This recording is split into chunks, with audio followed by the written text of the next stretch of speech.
अब एउटा कुरा भन्नु गइरहेको छु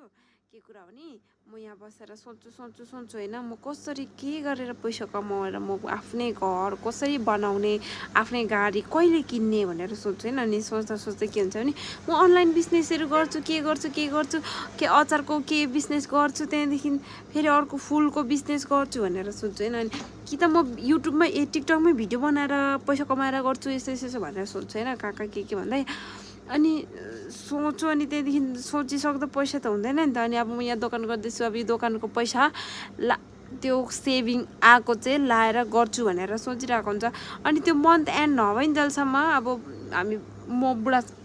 मेरो बुढा पनि छ अनि बुढासँग कुरा गर्छु म यस्तो पो गर्नु पर्यो त्यस्तो पो गर्नु पर्यो भन्दैन अनि 2-3 दिन पछाडि फेरि बुढाले नि भन्छ म पनि यस्तो गर्ने भनेर सोचिरहेको थियो भन्ने भन्छ होइन त्यहाँदेखि त्यस्तो उसले पनि त्यस्तो भन्छ त्यहाँदेखि मैले के सोच्छ भने ला उसले पनि त्यस्तो गर्ने रहेछ अनि फेरि मैले फेरि यस्तो बिजनेस गरेँ भने मैले त्यो बिजनेस कन्टिन्यू गर्नु पाउँदिनँ होला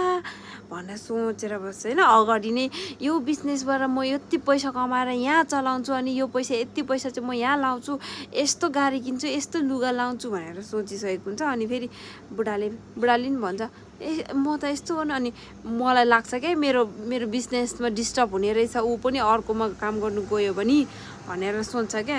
अनि किनभने अब मलाई यो दोकान त हेर्नु पर्यो दुईजनाबाट एउटाले अन्त बुढा पनि अर्कोमा गयो भने मैले हेर्नु पर्यो अनि बुढा बस्यो भने त बुढाले हेर्छ भनेर मैले त्यस्तो बिजनेस सोचिरहेको हुन्छ अनि लास्टमा के हुन्छ यता पनि छैन उता पनि छैन बुढा पनि जान्दैन म पनि जाँदैन लास्टमा दुईजना एकै ठाउँमा थुप्रिन्छ अनि त्यहाँदेखि टेन्सन लिने हो त्यहाँदेखि बस्ने हो तर टेन्सन पनि के लिनु अहिले दिउँसो कुरा गर्ने सोच्ने पुरा टिकटकहरू हेर्दै स्क्रोल गर्दै बस्ने होइन त्यहाँदेखि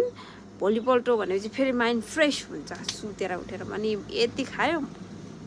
खायो अनि मोटायो बस्यो जिन्दगी यस्तै छ हाम्रो